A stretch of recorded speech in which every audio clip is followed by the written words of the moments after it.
evening, everyone. Karen, do we have attendance? Okay. Great. So Jim will be back shortly, but I think we can proceed without him. We had a recess for close discussion. And now moving on, can I get a motion to approve the agenda? Motion to approve the agenda. Second? Discussion. All those in favor? Oh, wait, I have one point. Linda, yes. Do we have any amendments to the? I don't think so. I think we already have a closed session on the agenda for next month, right? Is that right? So I don't think we need to amend that. Great. All those in favor? Aye. Opposed? Okay, so moved. Can I get a motion to approve the consent agenda? So moved? Sorry, big girl's pardon. Can I get a Second. Second. Any discussion? All those in favor? Aye. Opposed? Okay, motion is approved. Moving on to citizens' comments. Karen, do we have anyone signed up for citizens' comments? So different than summer. Hey, you don't have to say nice things about us. You can actually. Okay, if you're so moved, you're welcome to give public comments at the end of the meeting. So, thank you. All right, moving on the agenda, financial reports. That would be me in Bill Cooper's stead. So our apologies for the lack of the financial reports beyond the check register. We will have financial reports caught up in for the next. Okay, moving on to executive committee. We had an executive committee meeting prior to the closed session. We just kind of caught each other up on strategic planning meetings that are happening with each trustee. I think the majority of trustees have already met with Anika. Is that right? No? Not yet. Not yet. Okay, they're working through that. Yeah, I don't know. And let's see, we also, and that's still scheduled to be, I think, wrapped up before the end of the year and presented to the board in January, right? Okay. We talked about the staff day that's coming up in November and hoping to have a presence there. I know last year Jamie and I both went. I don't know if other trustees were there either. But it was amazing because we had, it was really nice to see staff in action and trying to figure out how their brains worked and understanding where programs are going to. And I think there was a moment where there was a wall of stickies and just trying to see what was important to staff I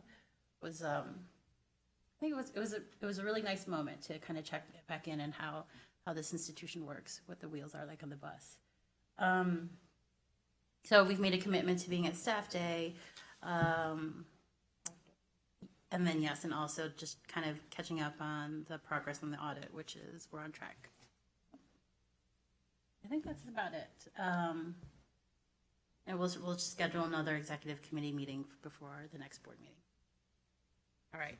Moving. Any questions for executive committee? No. Okay. Great. Budget and Finance Committee. Our group met last Tuesday. Committee members from the board are Dharma, Victoria, and myself. The status of the audit and the timeline associated with the audit. I've heard from Yo and Yo's principal, Dave, whose last name I can't remember right now. Dan Beard. Dan Beard.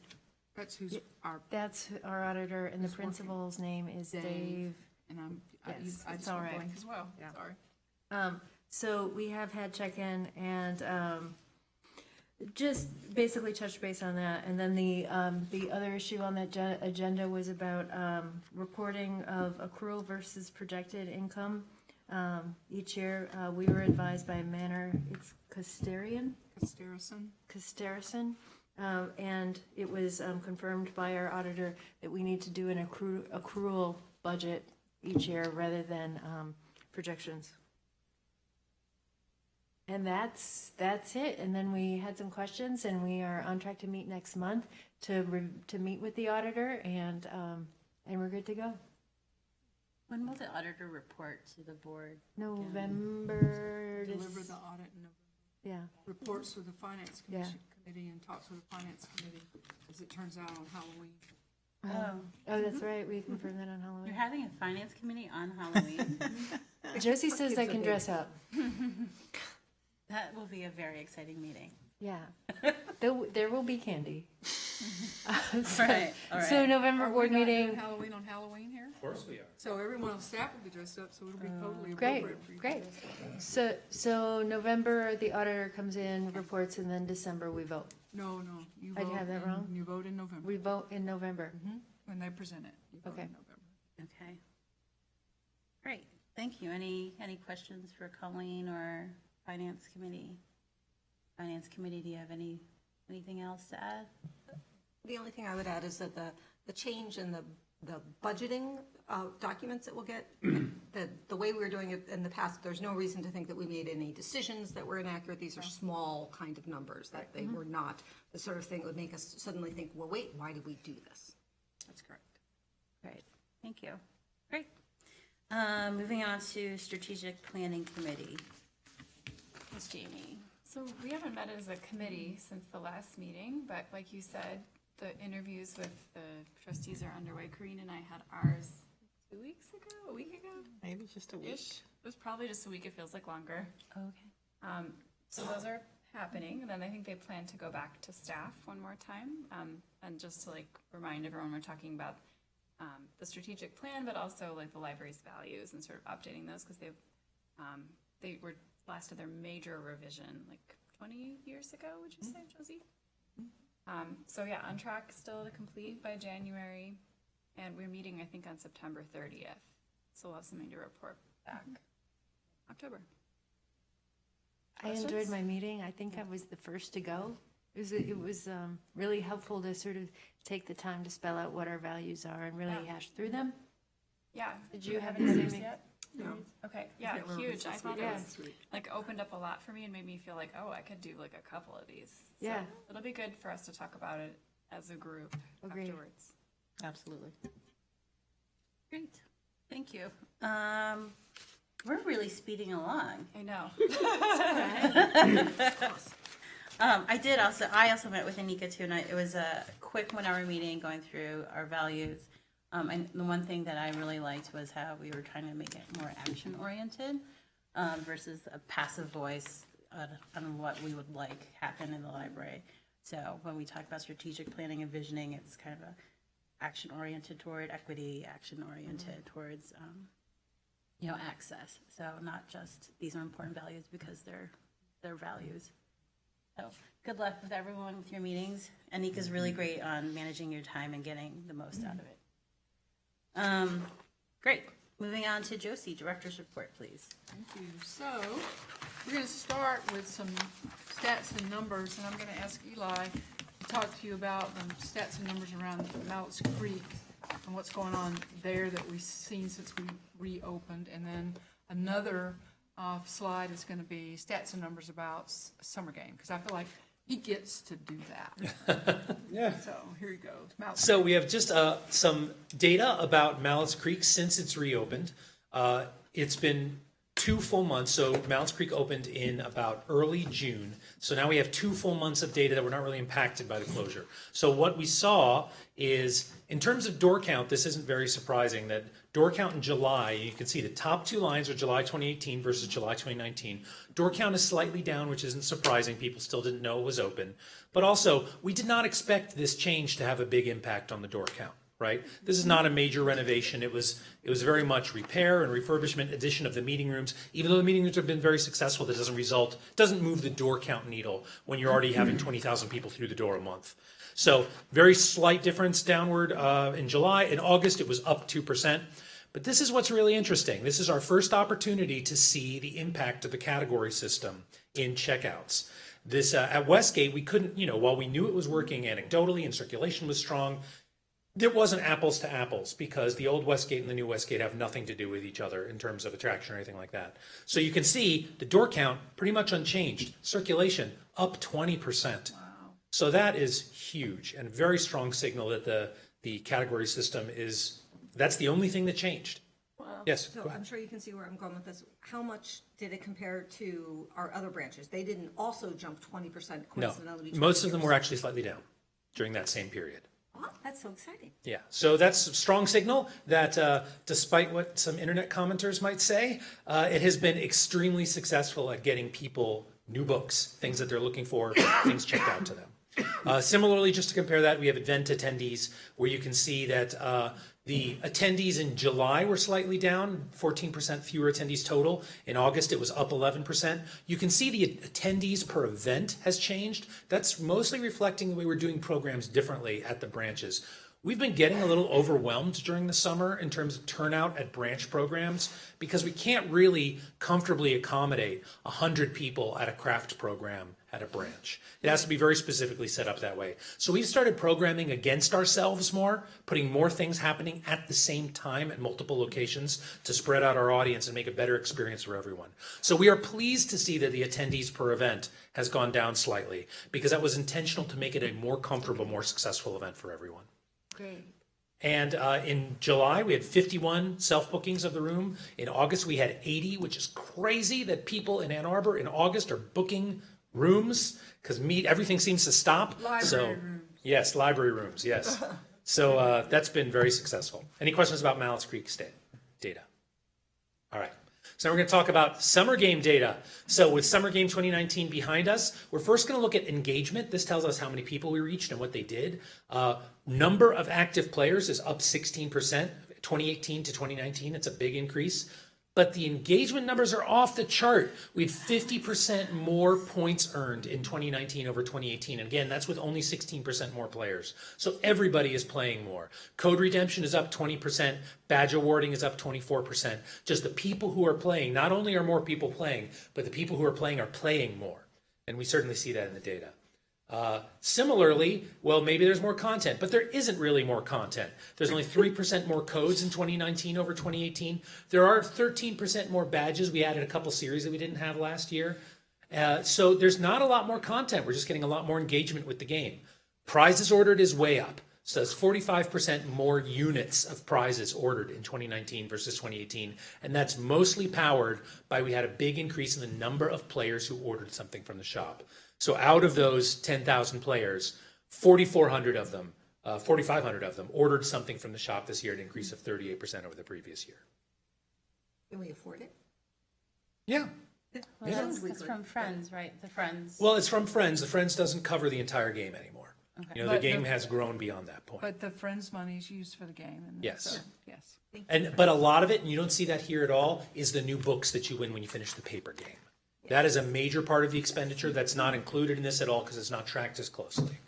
Because we don't have data about every single one of those interactions. So this is just the swag that's in the shop.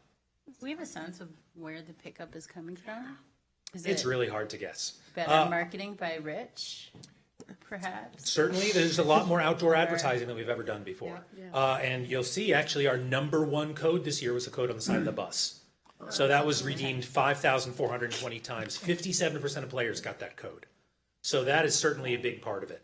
Logjammer is when that's when they get, that's for people who logged their reading at least once. So you can see half of players did that. Super Summer Readers for people who finished the paper game. So that's 30%, 6%. So that's 4,200 kids generally that got to take a new book home. Plus 3,500 redemptions of the code in Josie's office. That's was crazy. Wow. It was amazing. It was amazing fun. People ask me, how do you get your work done? And my answer is, this is my work. This is my work. Talking to you is my work. Did you have a goat or something at some point? Or I have 6 goats. In the No, office? actually, None no. in my office. But, Oh, okay. but I have 6 She had goats. chicken. Josie. The video was goats. The video was goats. Okay. My video was goats this year. Okay. It was goats once before, but it was goats again this year. Goat kids. So the Okay. code was. Are you the one person in this room who doesn't know what the code was? I'm Too late now. Too late now. I know, I missed my chance. Just kidding. That's what it was. Yeah, so it That was. is really cute. It was fun. So, no, it was. There's a video of goat kids who were about 3 weeks old playing, Okay. and the kids, the people kids, really were interested in the goat kids. So no, and older people too, and all kinds of stories about people who had goats and once had goats. It was great. My daughter got the code, and Yes. she's the one who reported to me, and in my head, she said there were goats in Miss Josie's office. There were. So, That has happened. yes. That has happened. I have brought a goat to the library. Yes, I have. So, Not this but for sure, a big part of the movement was increased marketing all around the community, a lot of stuff in print. Although our numbers show us that the outdoor advertising far and away outperformed even the print advertising. All right. So it's like the billboard, even the stuff that we did on the pedicabs, we tried that. Those were all very high engagement on those. So that's all been great. What about the yard signs? Were you going to talk about that already? Oh, we haven't really looked at that in detail in terms of number of redemptions of that code, because the code was really for the person who got the sign, not so much other people's, because we didn't want to drive people into other people's yards. So the code was really for the sign holder. We were at 1,000. I would say we might have 100. Good. Yeah. Oh, it's amazing. So roughly, I would say they're about 900. I see them a lot. Great. Okay, and that's it. Any other questions about summer game data?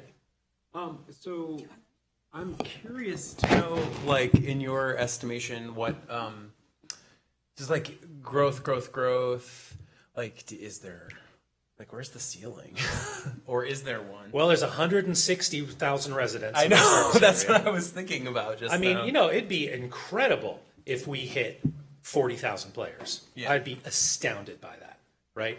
But you know, at this growth rate, it's possible. It's possible eventually, but it's also, it's like there is a ceiling to how many people want to play this game. Especially, it's complicated. Sure. You know, it is a tricky thing to onboard because there's so much content, so many things to do. It's a very, you know, people know about it. It's not that, but we're also always running into people who haven't heard about it at all. So it's really, you know, when you figure that we have about 60,000 really intense library users, right? I mean, it would be amazing if half of them played the game. That'd be 30,000 players. Right. Does that answer your question, Jim? Yeah, definitely. I mean, so there's still growth potential. And I also just wonder a little bit about the, you know, what I have, just anecdotally, what I have experienced is that even if people aren't playing, they sort of, the reputation and the sort of word of mouth and the kind of like meminess of the game is really good advertising just for the library, or really good marketing for the library in general, like institutional marketing.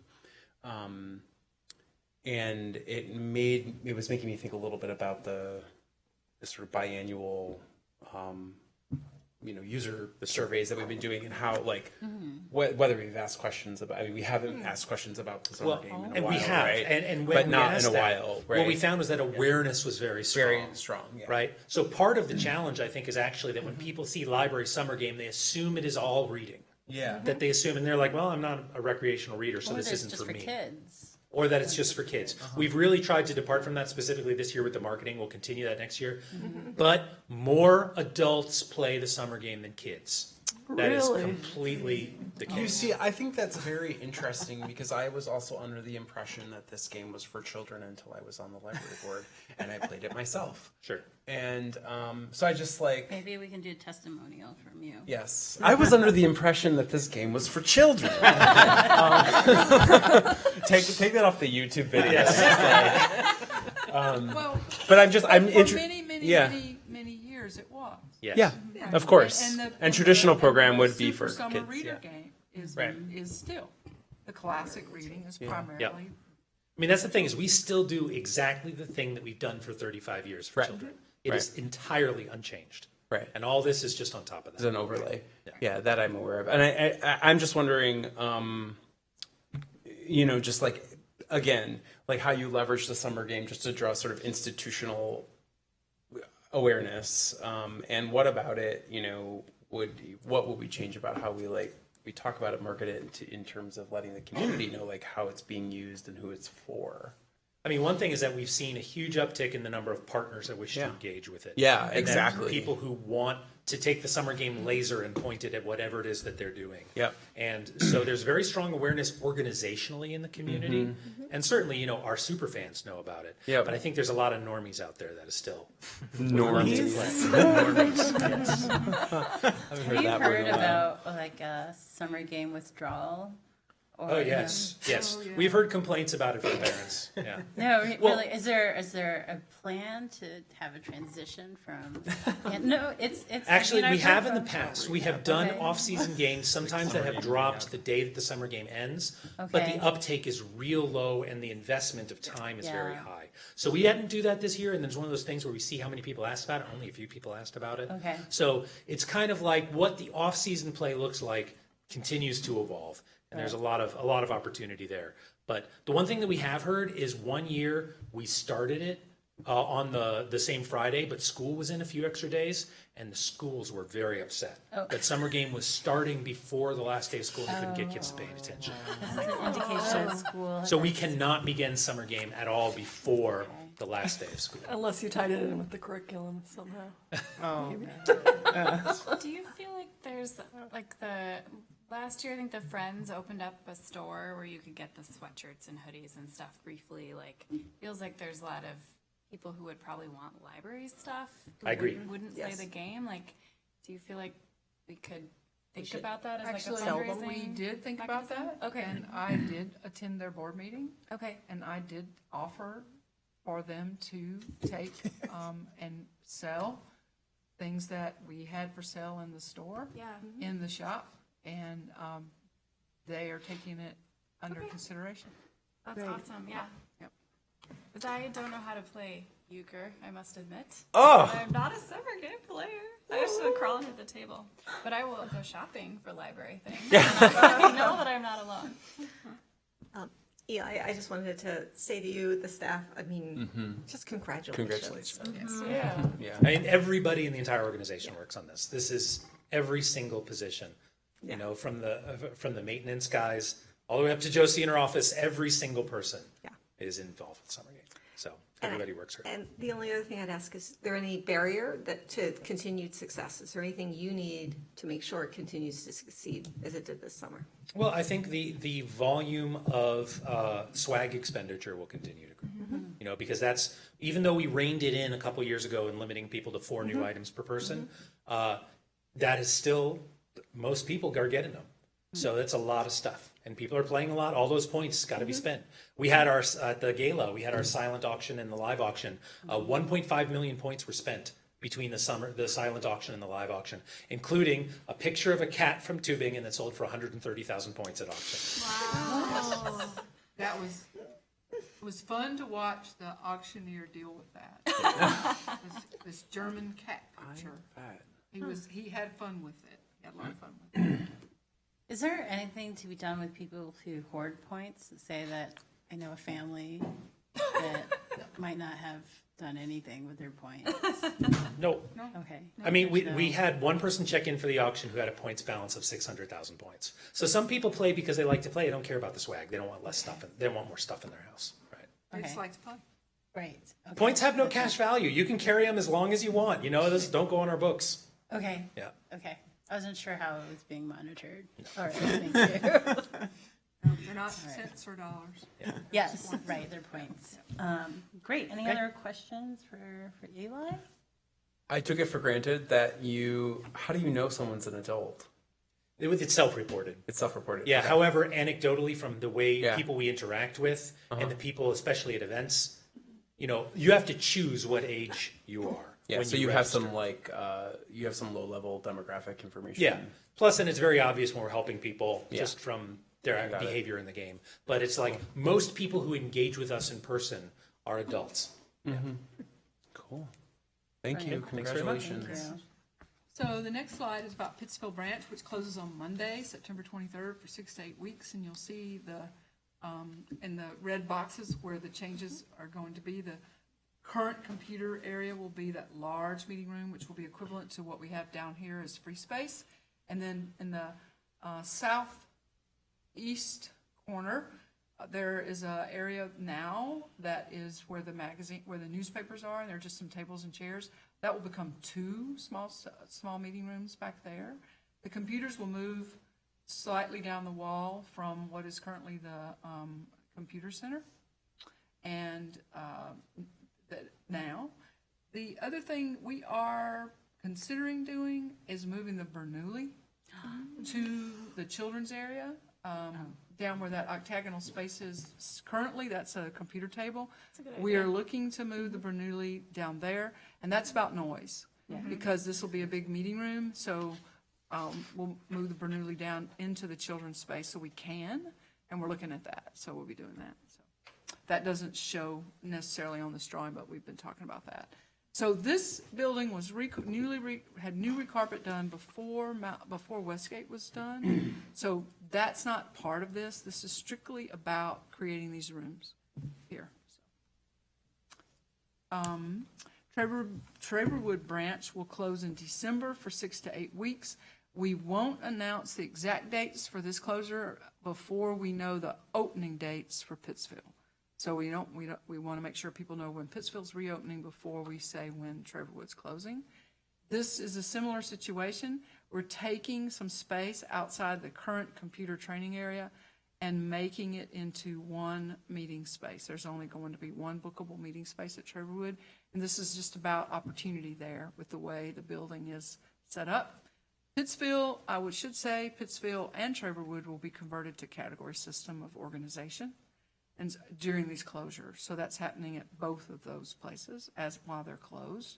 The other big piece of the project at Traverwood, we're hoping to change the way the meeting room doors at Traverwood works. They're currently on a pivot, and they pivot and turn, and they're big and they're huge and heavy, and if they get away from the person, they can mash fingers. And it doesn't really work the way we need it to, and we're looking at structurally, what do we have to do to change those doors to keep the look the same, but to not have them work the same.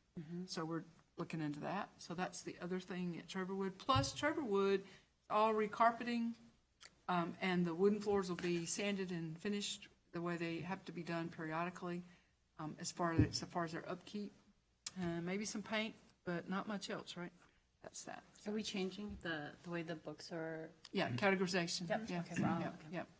So when Traverwood reopens, all locations will be categories except this building. And when people ask us that question, to categorize the collection here is a feat, huge. And that's not something you close down for 6 weeks and do. So there's a lot more involved in a conversation about how to do that. So we're not having that conversation here in any kind of material way. We are getting it done at the branches. You mean here as in downtown? Here is in downtown, yes. But Josie, I mean, I understand about the challenges, but it seems to me that if we continue to see that it increases the amount of material that people bring home, that we should tackle. We will. On a timeframe. I think we will, but it's looking at it with a little bit longer view and and in the building itself, because it's a relocation issue as well, and how to do that.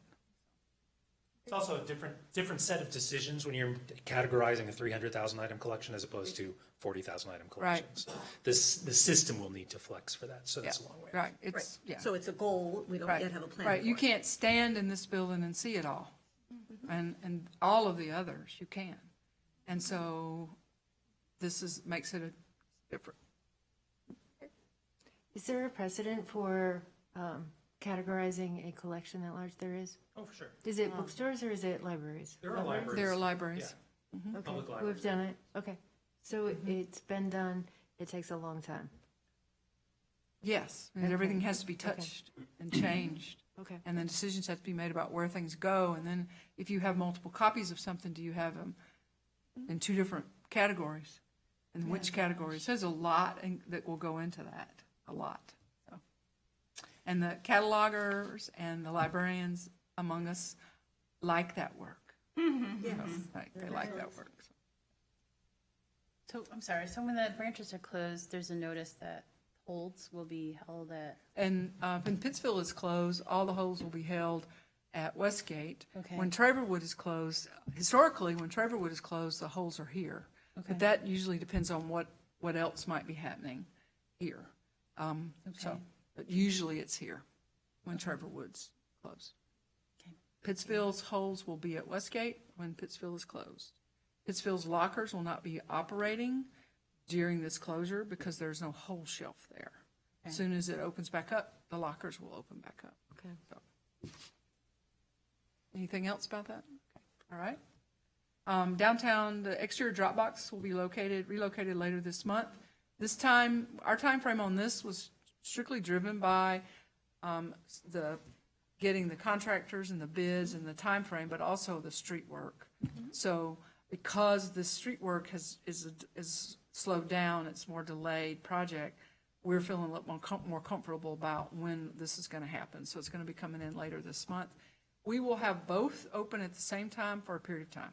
So we'll give people the notice that William Street drop box closing, but not until after the front porch drop box is open, and then we'll close the William Street drop box once we have enough time in there. Do we know when William Street is supposed to be done? No, Okay. no. There are projections, but our portion is supposed to be done later this month, right? We'll see. I mean, Okay. Josie, I noted that we are asking that we get some short-term parking on Fifth Avenue as well. we've asked for the same type of short-term parking in 2 spaces in front of the library that we had on William Street for people to hop out, put things in the drop box, or run in and get things off the whole shelf, and the DDA was amenable to that. So there would be 2 spaces out front for vehicle short-term parking, as well as the pull-up over from Library Lane for people to hop out, drop something off, same thing. So we heard that they will do that for us. That was what we understood. Thank you.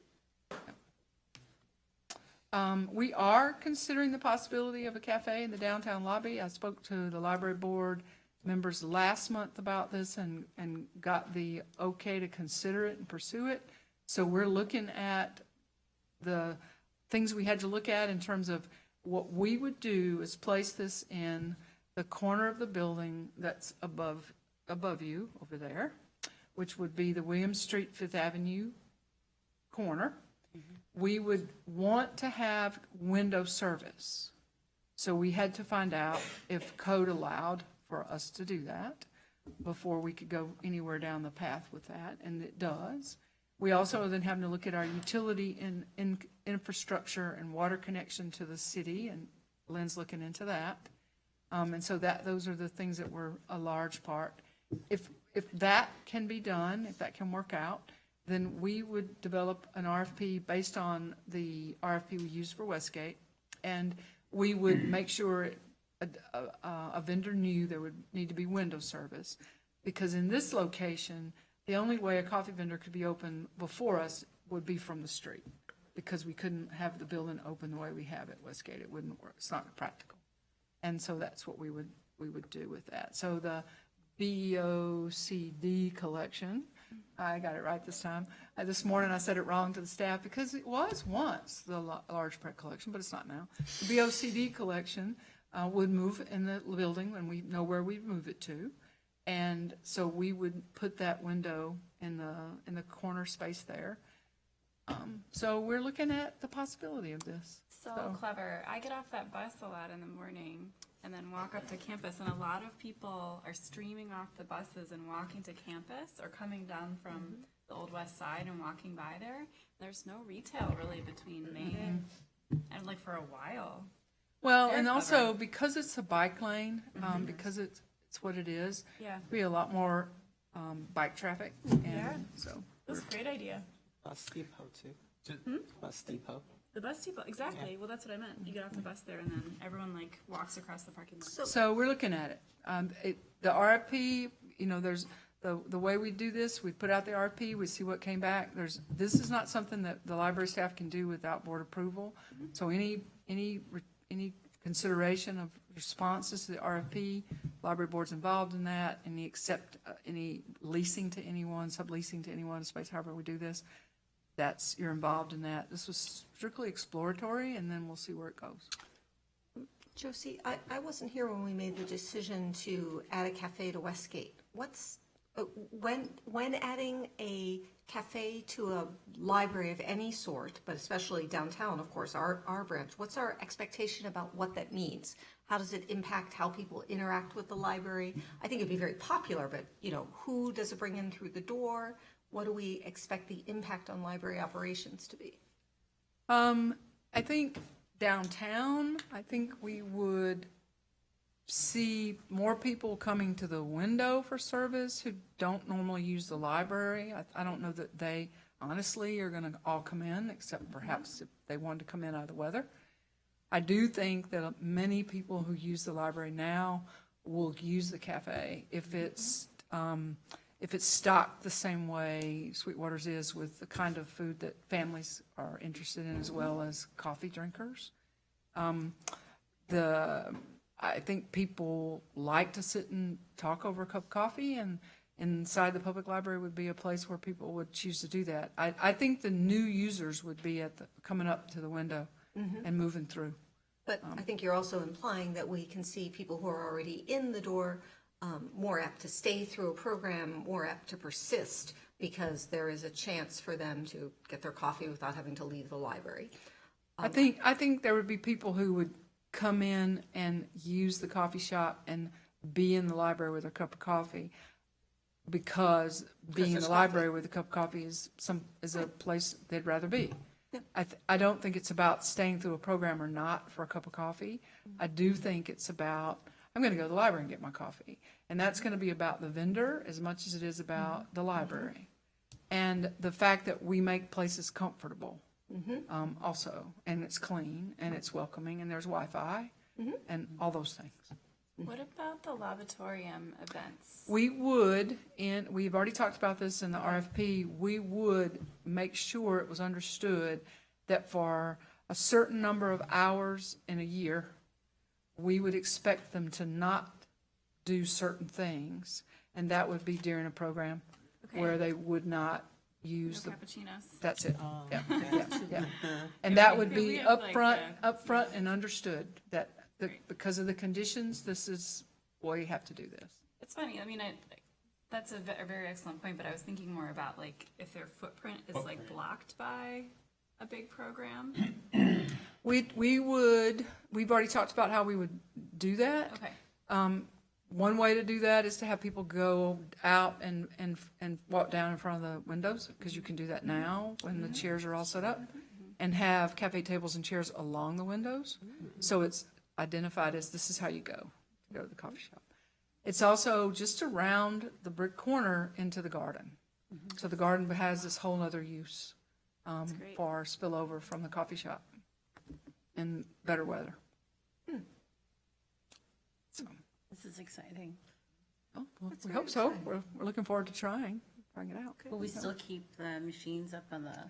I think we will, because the way they're I've determined. had that coffee. Well, it's not so much how it tastes, it's what it costs. The coffee in the machines upstairs are a lot less expensive than any coffee that you're going to buy in this corner. Yes. And so everybody here needs to have coffee. They want coffee, however they can afford it. Good. And the way this works is that the vending machines are there if they're used. The company won't keep them there if no one's spending money there. We do not charge for them to be in those spaces, and we get nothing from the proceeds of those machines. It's a public amenity. Yeah. And so if people aren't using them, they will take them out. Okay. Yeah, that's how that works. Josie, what's our time frame on this?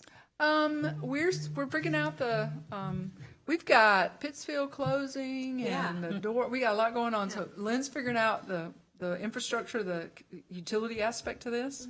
And once we know that we can make it work, then we'll look at the RFP. I haven't spent the money with the attorney to go over an RFP until I knew this. And so once we get the RFP done, we put the RFP out. It comes back sometime after the new year.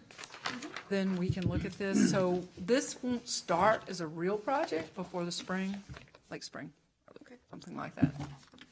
And the funding would come out of The capital capital fund, the big fund, not the operations of the library operating budget, but the big fund, the capital fund, yeah.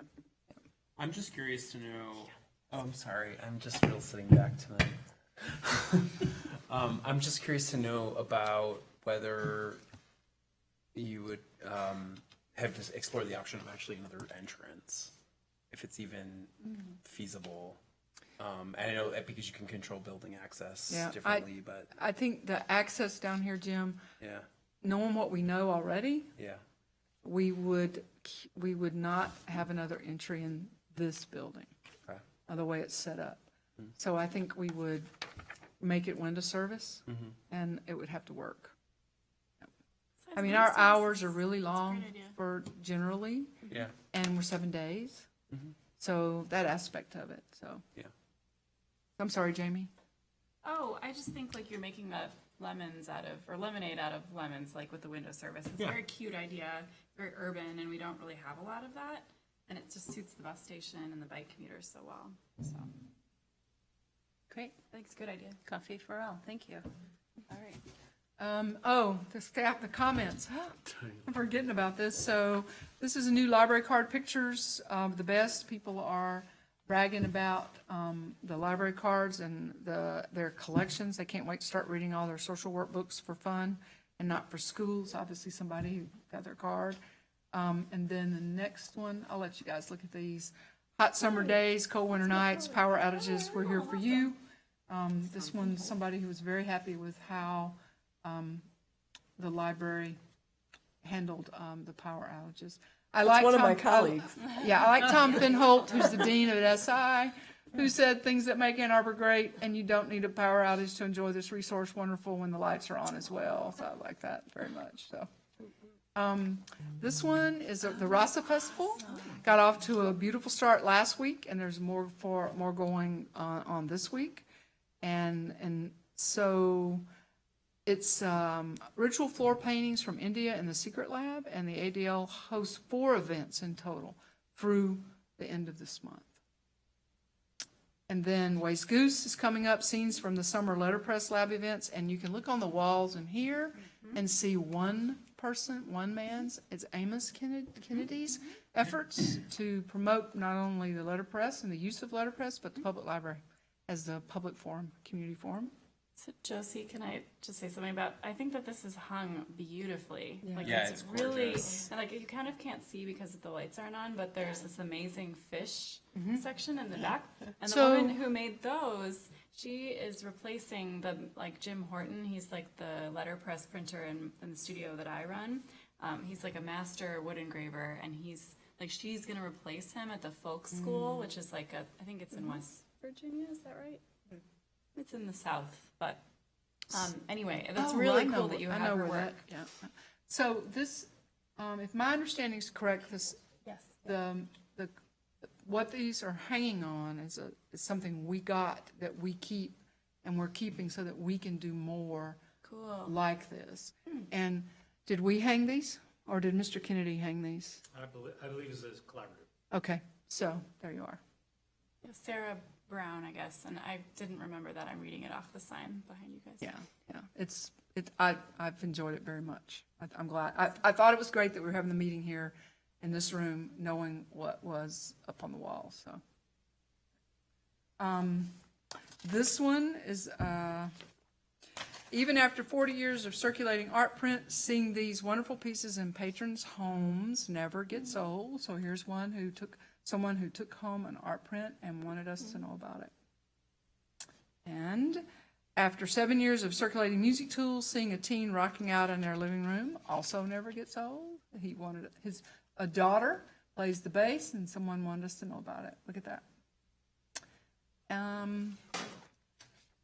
This artist, who goes by the name The Lasso, recently released an album called The Sound of Lasso that included at least one song recorded using AADL synthesizers, and here's an example, or a sample, I should say.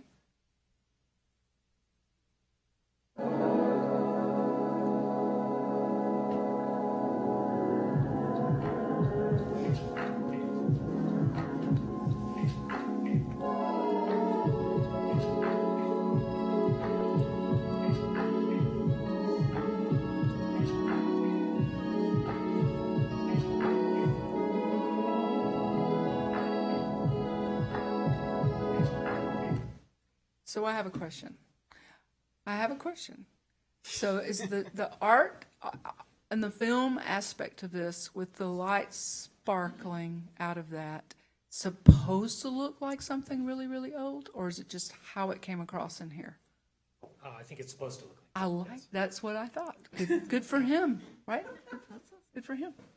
Really, really old like me, really, really old. Is that like made with the pocket operator? Because if it is, my dreams would come true. I don't think so. That does not sound like that. The pocket operator has fallen out of the club. Really? Oh no, the OP1? With like those little. Oh no, that might have been pocket operator. Right. Yeah, that's what. So we're asking really good questions up here tonight, Tim. So let's keep this This is up. the pocket operator, Yeah. which there was a. There's 3 different ones. There's yeah, and I'm just gonna tell a little anecdote because that made me think about it. But there was a big article in the New York Times art section about pocket operators changing music education because they're like they cost like $50 and you can make beats and like all this stuff. And I was just like, oh, where do I get one of these? And the answer was? And the answer was the Tools Collection, where you get 3 in a pack when you take it out. I haven't gotten around to taking one yet, but if there's one here tonight, I will take it home with me because I want to make beats and like be the future of music. Compete Yeah, with it's Lasso. You go I ahead. know, that's amazing. You better still lasso. Yeah, well, we can Well, maybe. It might be hard to find because at Labor Day, all of the tools became requestable. Oh yeah, So you can now request them, so like- that they are yeah. now harder to find on the shelf. that's great. I was wondering if that was going to happen because that was my problem with taking one out is that I was not home at the time when one was available. Oh, we're learning so much tonight. I know. We're going to be super users. That is awesome. So here's a photograph that someone took of a summer afternoon at Westgate, and if you look, you'll see Nicholas Books responded to this. We're in a fantastic neighborhood, so we're happy about that. For this parent, the AADL has literally kept me sane this summer, so here you are. And in the Westgate Honeycomb, one of the most photographed, and it's one of the most photographed spots in Ann Arbor. Is you're asking, is it yet? I think it probably is. We just don't know. So you want me to turn it? Yep, it's official. Oh my gosh. There's another one. And to finish things off, one last farewell to the summer game. This photo of Peak Summer Game Ann Arbor. 2 players who thanked the ADL and Summer Game for sending them on a scavenger hunt at the golden hour. How lovely. And the thing I miss most about summer is the summer game, they said. We feel the same way. Was that at the was that at the party?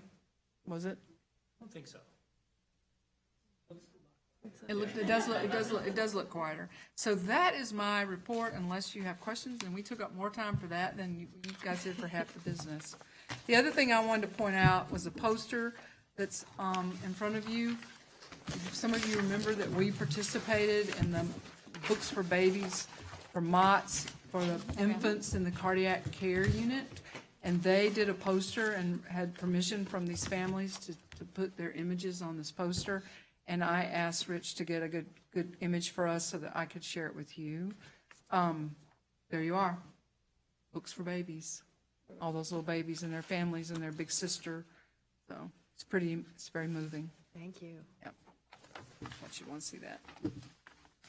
I just want to say how nice it is that the library is such a good ambassador for the city over the course of the summer. I've run into people playing the game in really funny ways at the parks or in the library itself, where I like seeing how little kids will show other kids who are unaware of the game how to play and say, like, you come with me, did you see where this code is? Did you find this code? And it's a nice way to connect with strangers in public places over something they love. So kudos to everyone. Cool. Any other questions for Josie? No? Okay, great. So moving on to Len, update on construction projects. Hi Len. Hello, good evening. So old business will start with Pittsfield. Josie mentioned the closure on the 23rd. We will tie in a couple maintenance or just repair projects with it. We're going to paint the outside, soffit, high cleaning, kind of a similar thing we did with mallets. Try to reset and get everything nice and new. We have a construction budget for the 4th floor meeting room from O'Neill Construction, and we would like to go out to bid with this. So this is up the top left would be the old meeting room where we used to have the board meetings. You can see we've removed the radius wall there. We've removed the concrete wall inside. The AV, or the control room and the podcast room have moved to the back. There is a green room now for guests that come as presenters or guests of the library. And so we do have a budget. It's about what we thought. So we'd like to go ahead and get a bid so we can present you guys with that actual true number. The budget right now is about $117 a square foot before equipment, so it's probably about $150 a square foot renovation, which is, I think, reasonable. You can get $200 to $300 a square foot for something very expensive, especially in the city, or probably as low to 75 to 100 on the low end. Wait, $150 a square foot equals how much total? For the construction budget right now is $392,000. That's 3,300 square feet. So if you're looking at it perspective-wise, so where you were was in the conference room a while ago. So there are two closets. One you see now is green room, and there's the access to that currently is in the conference room. So the access changes. Then what we've done is we've taken that atrium area where that little table and 4 chairs sit, made that doored, so it's not open to the public unless the doors are open, and made that check-in space for people who are there, speakers, whatever, and then a gathering space. The main doors into this remain the same ones, but then carved out of it are these 2 control room podcast studio rooms where when you walked into that room, and you're going that way, it's right, they're back here. Okay. And this makes the room bigger for people. I'm sorry I took your. No, you're good. took your Currently, the thing. podcast room is about the size of a closet. Exactly. The biggest benefit, and you can see you're gaining about, you can seat about 60 people more in there. So it would be our biggest space, not counting the lobby. So the podcast room now is back where it says storage. Yeah. Pretty much, yes. Where it says storage, you see those double doors? That wall is basically out to the left there where that room, that wall would kind of move. Yeah. So yes, it's back there in the back part of that storage. So you know where the podcast Yeah, studio I is get now? it now. So it's Okay. moving And you back also to see a door the space into the there. 4th floor staff area. It lets the staff go directly in there to get to work, whereas now people have to come out and go all the way around. So the conference room kitchen is still that little area? Correct. That doesn't change. Next to check-in there. Okay. Kitchen stays. I'm so glad this isn't a boardroom anymore. Yes. Yeah. So the kitchen is interesting. Do you need the kitchen for events? We use it quite a bit, yes, for even if someone uses the conference room, but yes, we use it for actually events all over the library. Yeah. So it'll increase the capacity larger than this room? Yes. So that some of the, I mean, I've been in meetings where this is standing room only, and we would expect that those folks would be more likely to go upstairs, or we can have 2 medium-sized events at the same time, whether they're library events or civic events. Yes. And this room has been used as overflow, but when you've removed the curves, you've really increased the space. This would become our main programming space, especially because there's more bathrooms up there.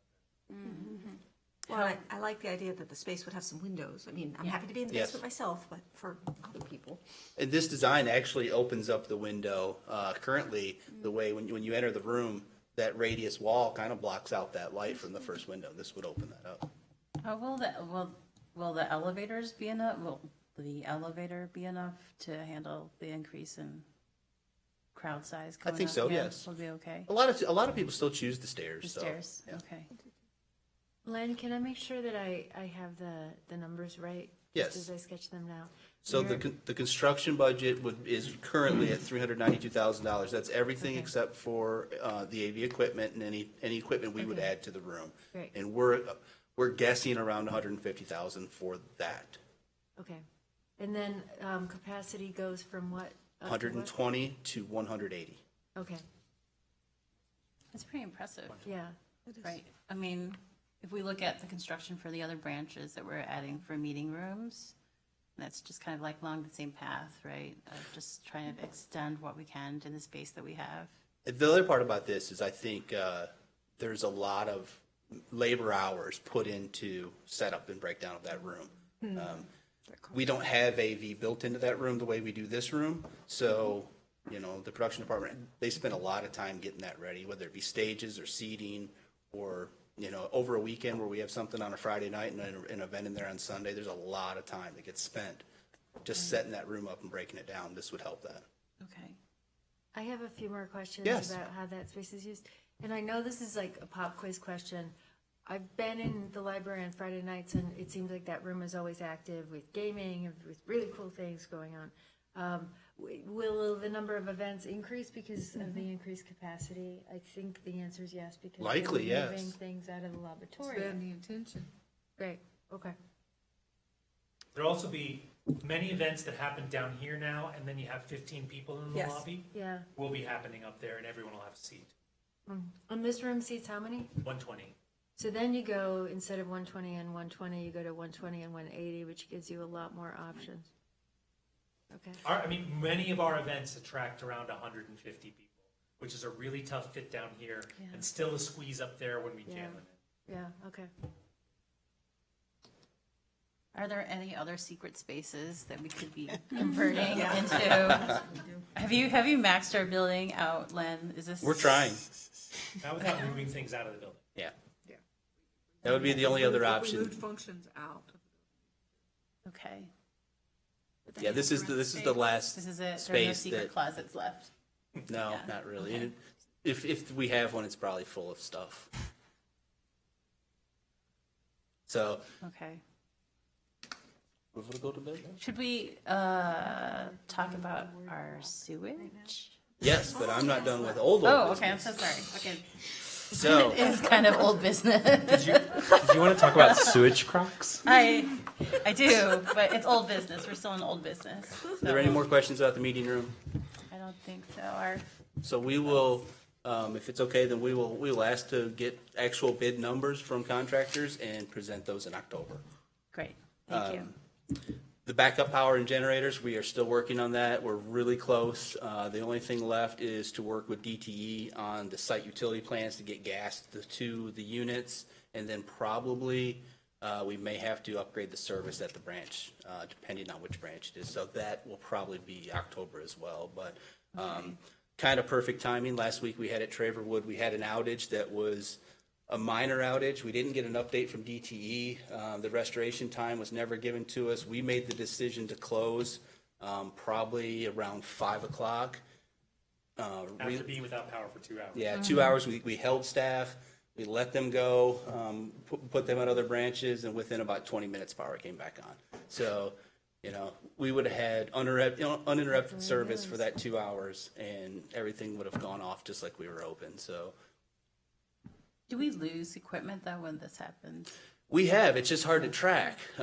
If it depends on the outage. We've mentioned it before. If it's a brownout, yes, we can and we have. Mallett's Creek, I know of 2 compressors that we've lost since I've been here, but with history of Andre and our mechanical contractor, yes, we've lost other equipment. Pumps, motors, and compressors are probably the big things that go.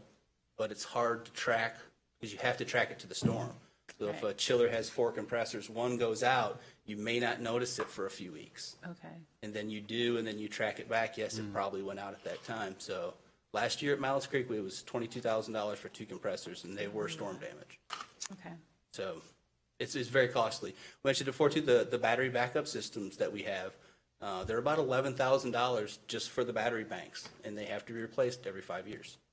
Okay. So we'd like to get a permanent solution and then just offer that, and I think the patrons would really appreciate it. So we'll get a number really soon for that. Okay. Len, how long do generators let us stay open during a power outage? 2 hours? As long as 2 we have weeks? the natural gas, it's like it's never gone off. We will have full power to the And building. what's the sort of cost to run them when it happens? Like what Same as a operating boiler. It's not expensive. I mean, I'll get numbers for you for the next Yeah, meeting. I mean, Or thank you. inexpensive considering what we're gaining and the fact that we're not running people around and we're staying open. To run natural gas, a typical natural gas bill for us in the wintertime at one of the branches is probably about $2,000 to $3,000 a month for the whole month to heat in the winter in Michigan. So to add, if a generator ran for 24 hours, you're not looking at a few $100s to $1,000 tops. For a couple days. Mm-hmm. Seems minimal in order to be able to provide service. Especially when the whole neighborhood has. Yes. Yeah, and when it's cold and people need places. Okay, so the other part of this is new business, I guess, which would be talking about the reserve study we did. And so we can talk about the sewage crops or sumps. I think we're gonna adopt sumps is our new thing. We had a failure last week that it was a mechanical failure. It wasn't something because we did something wrong or we had a check valve and a ball valve, and the ball in the valve, it goes up and it drops. It goes up and it drops. And so however many times that pump came on, it had gone through that process, and a flange cracked and the pipe broke.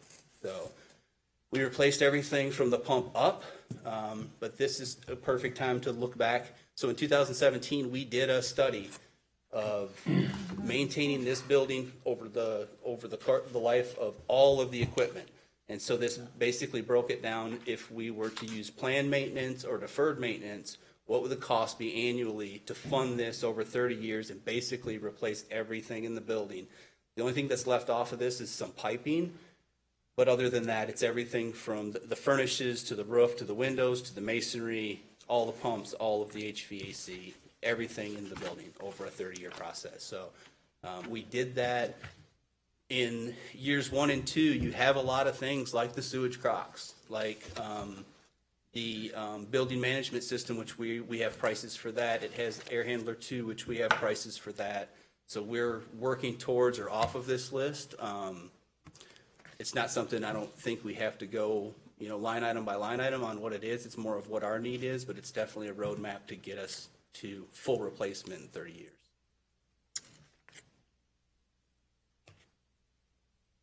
So there are things that can't be replaced in those 30 years, right? I mean, because we were talking about, like, aren't there parts that are so old that they have to be manufactured?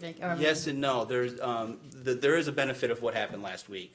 Since I've worked here, I've never seen inside the actual sump. So last week I did, and we were able to clean everything off enough to get some numbers off the pump so we can get that replacement cost. Okay. For the whole pump. For the whole pump. My So, time here, we've had to fabricate something as part of that. yes. Okay. Our pumps are also, they don't just pump the liquids and solids out, they actually chop it as well. So it's a very large pump. If you look on, it's listed on in the reserve study in 2018, and the cost is around $70,000 to replace all 5 pumps. Wow. A lot of sewage. That is a lot of Yeah. sewage That needs to be. and chopped. And far Okay. more now than Okay. was intended when they were put Yeah, in that's the in other- yeah. 77. More than Yeah. ever. So we have thousands of more people coming. Right. Okay. So we're talking about the sumps because we just had this failure, right? Mm-hmm. But like on this list, like the prioritization stuff is, like the roof is the first thing. Yeah, So, like, what about the difference between what the paper says and like what would fail randomly? Do you know what I mean? Like, we Yes, have yes. a plan and we're like, well, we weren't gonna do that for 5 years. It's not in the plan, and we have to do these other 5 things right now. And that's why we've been selective. So the first Okay. year, if you were to take, we didn't fund this. It calls for $900,000 the first year, spending $850,000 and then having a balance or a fund of $50,000. So if you went, even if it wasn't by item, but by dollar amount, at the end of the 30 years, you end up with the 1.4 million left that you can do something else with. We haven't stayed on it because a lot of it, the first year it had pumps and motors for HVAC. We have a full service maintenance contract, so they maintain that. A lot of our pumps and motors, if they break, they replace it, not us. So we don't run to fail, but that's a case where we would kind of run right up to failure, and they have to replace that. So we did have compressors here downtown that were part of that maintenance agreement. We didn't have to pay for, our contractor paid for them because they maintain them. So we do get to choose. The roof, it has, if you look, it actually has doing the roof over 3 years. And if we were to do it, I would suggest doing it all at once, because it suggests we should do the lower level roof first and then do the upper. Well, if you're gonna come back to do the upper, that's gonna be your laydown area. All your equipment, and your crew is gonna be up and down off your brand new roof. So, So one clarification, Lynn, this is just for the downtown library? yes, this is just for the downtown. And with our branch closures, we're staying ahead of this. With Mallett's Creek, that was basically a reset. We did a lot of work there with that closure. Even though that wasn't a 30-year, that was a 15-year. So you walked in, we kind of did the same thing. Okay. So this is buying us more time on the building. It is. I mean, well, it's planned maintenance. I mean, you're saying if you're a healthy organization and you can actually fund this, it is prioritizing the things that you need to do. So you're not in a place where everything is just falling apart, where you're not waiting on a roof until water's running in, or you're not waiting on a chiller until it completely breaks and then you're without cooling for a month. You know, where you're staging it. It's no different than our sewage sumps. We would plan that, and we would have a short-term closure versus an all-out failure where you actually have to order the pumps with whatever lead time there is on that. If you were to plan that maintenance, you would have all of that here, the piping here. You would close, pull them out, put the new ones in, and be open probably within 4 to 5 days. If those were to actually fail and we had to order them, it would be weeks.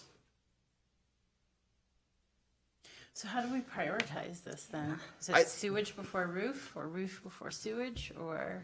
So the roof says fair to poor condition in this report. Right. The fourth floor area would be the fair, and then the lower area would be the poor. Or, Yeah, and there is, Tremco did a study on it for us as well. The biggest issue with our roof right now, but it is at its end of life, it's driven rain. We deal with that, but yeah. to me, the roof is a big deal because it's the big expense. The fact that these pumps have been here for so long, if the number, I mean, this says it's $70,000. I don't know the price we're getting that now. If that's the case, that's inexpensive because that'll shut us down. Yeah, and I heard you say weeks if we're I mean, I know you're not promising that's gonna happen. Yeah. But that's a risk that we're running if we don't fund that. Well, I spent some time just looking at, searching for pumps, similar pumps that what we have. And they're all over the place. So it's wise just for now to look at them, locate where they are, where we can get them, and then start talking about that replacement because that's right here in year one of the study. That's something we should probably do. What would the closure look like for replacing the roof? Wouldn't be a closure. It wouldn't, okay. No, they would probably, they would use the lower level for their laydown area. They would bring everything off Crane, probably off Library Lane or Fifth, get it all on there, and after that, it's just trucks and probably roll off dumpsters off Library Lane or something. So we'd stay open for a roof.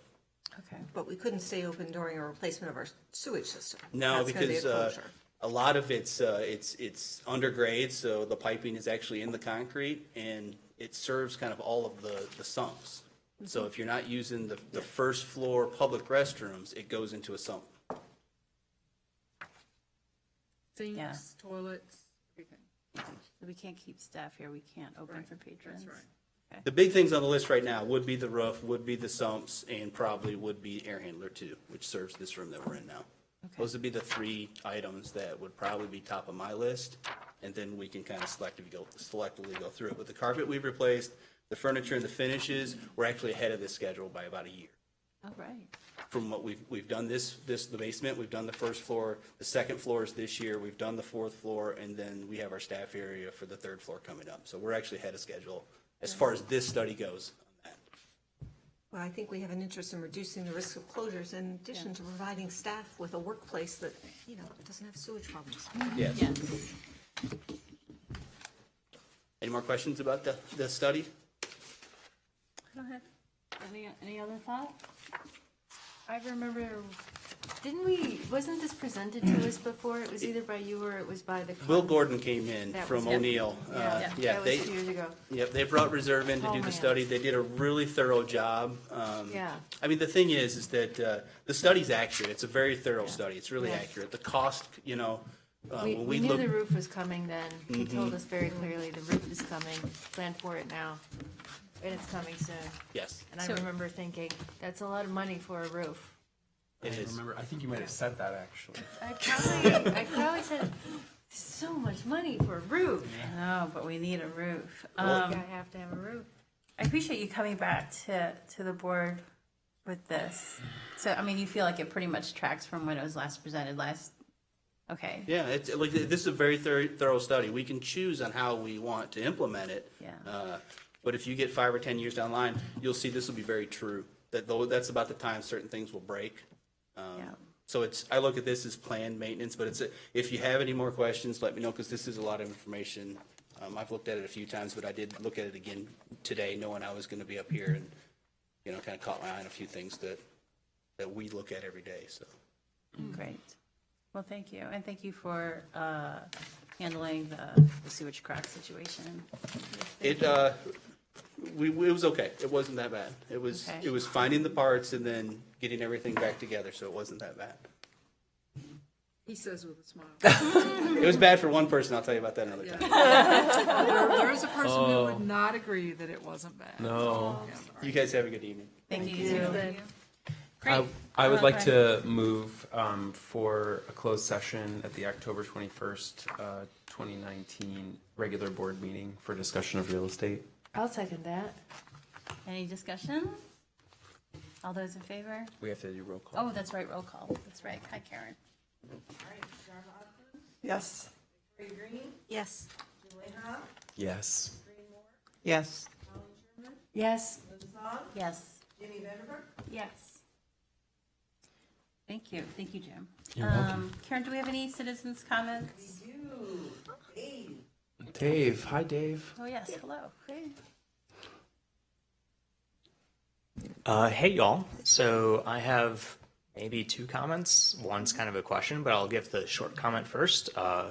With the downtown cafe consideration, I was thinking about the logistics of having a window service open while the library is open, and just thinking like, well, if you have 2 points of service, then managing who's first in line is probably hard for the cafe, and people might try to cut or other silliness.